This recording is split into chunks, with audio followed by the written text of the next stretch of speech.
there's this sense of entitlement that some male gamers have to gaming as a male-dominated space. And so someone coming in and saying, hey, or specifically, I should say, a woman coming in and saying, hey, I'm a gamer, and I think stuff is kind of messed up here, right? That these representations aren't really great, so let's have a conversation. Let's try to change things and make it better for everyone who games.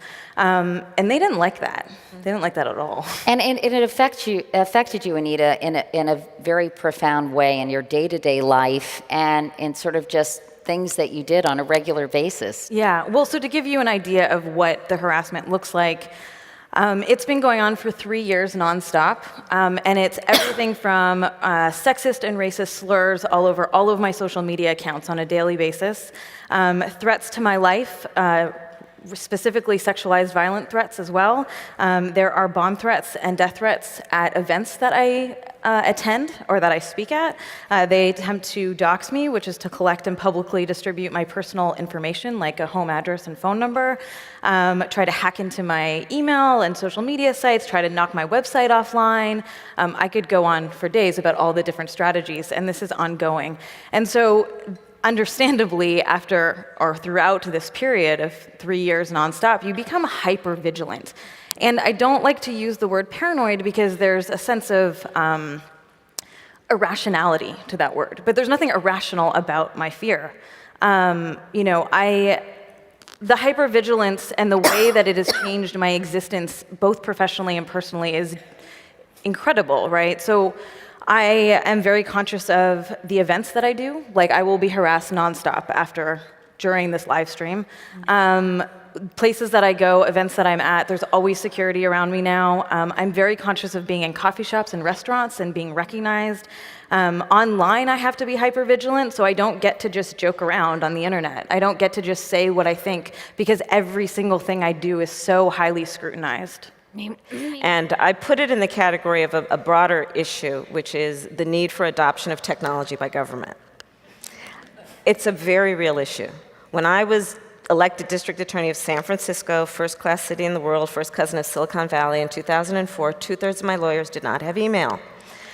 The San Francisco Police Department, under the current chief, rolled out email in 2011.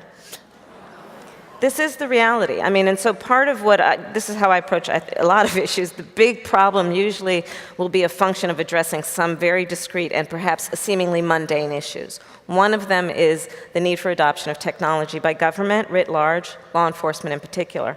In fact, we created an e-crime unit of the California Department of Justice to focus on these issues. So part of the issue then is about adoption of technology, which will require and does require training of law enforcement. Because the reality is most people, generally speaking, believe that they're savvy technologically because they email. And I would also suggest that of the audience, if you are not in any way in your life associated with someone maybe 17 and younger, you probably don't have a keen sense of what actually is happening with technology, in particular around social media. There is a huge divide.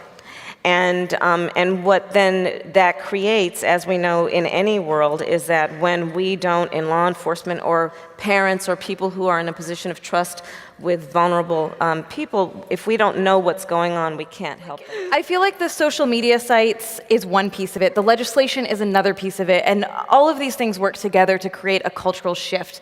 I actually don't like the title of this panel because I think the word trolls is kind of a problem.